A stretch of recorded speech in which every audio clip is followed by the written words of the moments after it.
అమావాస్య గండం state budget కు అమావాస్య గండం ఉందట. అమావాస్య గండం ప్రతి స్టేట్ బడ్జెట్ కు 9వ తేదీపై ప్రభుత్వం మల్లగుల్లాలు. సెషన్ ప్రారంభం 8వ తేదీన లేక 10న.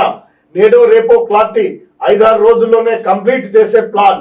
ఓటాన్ అకౌంట్ కే ప్రభుత్వం మొగ్గు.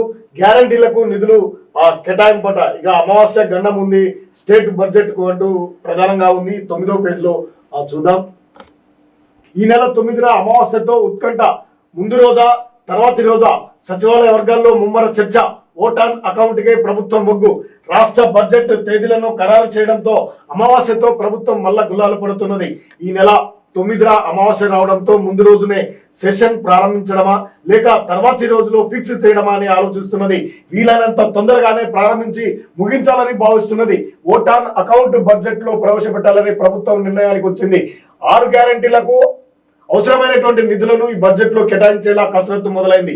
ఈ గ్యారంటీలను అమలు చేసే శాఖల మంత్రులు అధికారులతో పాటు ఫైనాన్స్ డిపార్ట్మెంట్ అధికారులతో ముఖ్యమంత్రి రేవంత్ రెడ్డి లోతుగా సమీక్షించారట.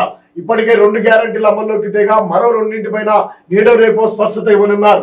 ఫైనాన్స్ డిపార్ట్మెంట్ తో కసరత్తు.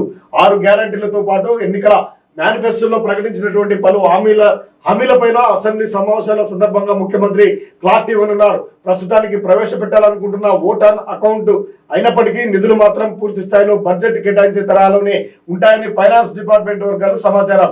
100 రోజుల్లోనే 6 గ్యారంటీలను అమలు చేయనున్నట్లు సీఎం సహా మంత్రులు స్పష్టత ఇవ్వడంతో ఈ గ్యారంటీకి ఎంత నిధులు అవసరమవుతాయన్న లెక్కలు సిద్ధమయ్యాయట. వారికి అనుగుణంగానే ఫైనాన్స్ డిపార్ట్మెంట్ బడ్జెట్ కూర్పులపై కసరత్తు చేస్తున్నది. పూర్తి స్థాయి బడ్జెట్ జూలై ఆగస్టు మాసాల్లో ఉండొచ్చని కూడా సమాచారం. గవర్నర్ ప్రసంగంతో సెషన్ని ప్రారంభిస్తారు. ఏ స్కీము ఎంత 6 గ్యారంటీల అమల్లో అవసరమైనటువంటి నిధుల కేటాయింపుపై ఫోకస్ పెట్టాలంటూ సీఎం రేవంత్ రెడ్డి ఇప్పటికే సంబంధిత శాఖ అధికారులకు ఆదేశించారట. గృహజ్యోతి గ్యారంటీలో భాగమైనటువంటి 200 యూనిట్ల ఉచిత విద్యుత్, మహాలక్ష్మి గ్యారంటీలోని 500కి గ్యాస్ సిలిండర్ పథకాలు వీలైనంత తొందరగా అమలు చేయాలని ప్రభుత్వం భావిస్తుందట. రాష్ట్రంలో 200 యూనిట్ల లోపు ఆ విద్యుత్ వినియోగించే గృహాలు కనెక్షన్లు 90 లక్షల వరకు ఉన్నట్లు అంచనా వేశారు. ఇందుకు నెలకు సుమారు 300 కోట్ల అవసరం అవుతుందని కూడా అధికారులు చెప్పారట. నిధులపై కసరత్తు. ఇక 500కే వంట గ్యాస్ సిలిండర్ పంపిణీ చేసే మహాలక్ష్మి గ్యారంటీకి ప్రతి నెల దాదాపు 80 కోట్ల అవసరం అవుతుందని అంచనా. అర్హులైనటువంటి వారికి free power gas cylinder scheme పథకాలు అందించాలని ప్రభుత్వం భావిస్తుందట.